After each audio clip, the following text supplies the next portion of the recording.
La question santé d'Europe 1. Avec Thomas Soto.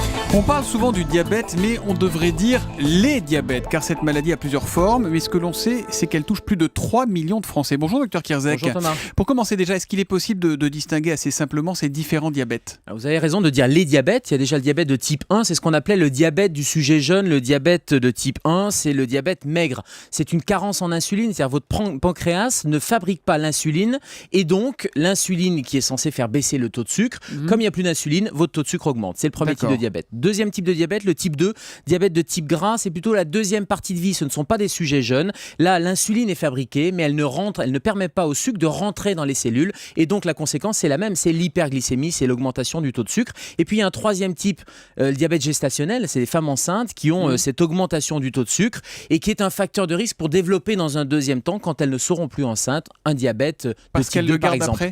Parce que c'est un facteur de risque de développer un diabète de type 2. Est-ce qu'on est avec du diabète ou est-ce qu'on en attrape, par exemple, quand on mange trop de sucre ? Est-ce que ça, c'est une idée reçue, par exemple ? Alors, c'est une idée reçue sur le diabète de type 1. Le diabète de type 1, c'est plutôt une origine génétique. Ce sont des adultes jeunes, voire des enfants qui développent ce diabète. C'est le pancréas qui ne fonctionne plus. En revanche, le diabète de type 2, c'est pas que le sucre, c'est de manger trop de sucre, manger trop gras, avoir un peu d'embonpoint, de l'hypertension. Bref, c'est un peu la malbouffe et c'est une maladie de civilisation. Et quand vous disiez qu'il y a 3 millions de personnes qui en sont atteintes, il y en a 500 à 800 000 qui ne savent pas qu'elles sont atteintes. Parce que toute la particularité de ce diabète de type 2, de ce diabète gras, c'est qu'il évolue, le taux de sucre est augmenté et vous n'avez pas de symptômes jusqu'au stade malheureusement des complications. Et alors, on peut devenir diabétique à tous âges, docteur ? Alors, le type 1, c'est plutôt les jeunes gens, et le type 2, c'est plutôt à partir de 50 ans, et on estime qu'un homme sur 5, entre 65 et 84 ans, est diabétique. Donc, d'où l'importance du dépistage du diabète, et d'où l'importance de cette journée mondiale de dépistage. Alors, comment on dépiste ? Vous pouvez aller voir votre médecin et faire une prise de sang, mais vous pouvez aussi profiter de la pharmacie qui va pouvoir vous dépister. On fait une piqûre au bout du doigt, ou dans les supermarchés, il y a des opérations qui sont organisées par les associations.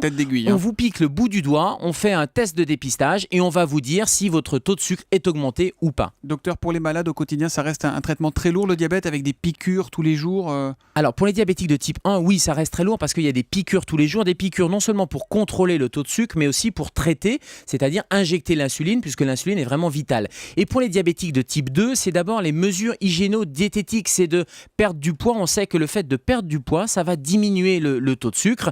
Et puis, si ça ne suffit pas, ce sont les médicaments, avec des espoirs thérapeutiques relativement importants pour diminuer les contraintes. Éradiquer le diabète un jour ou pas ? Éradiquer, oui. Alors, il y a la thérapie génique. On espère remplacer les cellules du pancréas en greffant des cellules souches, par exemple. Il y a le pancréas artificiel aussi, qui est une voie de recherche importante. Et puis, il y a des pompes à insuline, notamment des micro-pompes qui sont installées sous la peau et qui permettent d'éviter ces injections pluriquotidiennes. Et puis, juste un espoir, l'insuline par voie nasale, ça éviterait aux diabétiques de se piquer. Ça vient d'être autorisé aux États-Unis et ça va peut-être arriver en France. Et en tout cas, c'est le jour ou jamais pour se faire tester, pour savoir si on a du diabète. Il est la nuit aux urgences le matin avec vous à 7h-5 pour la question santé d'Europe 1.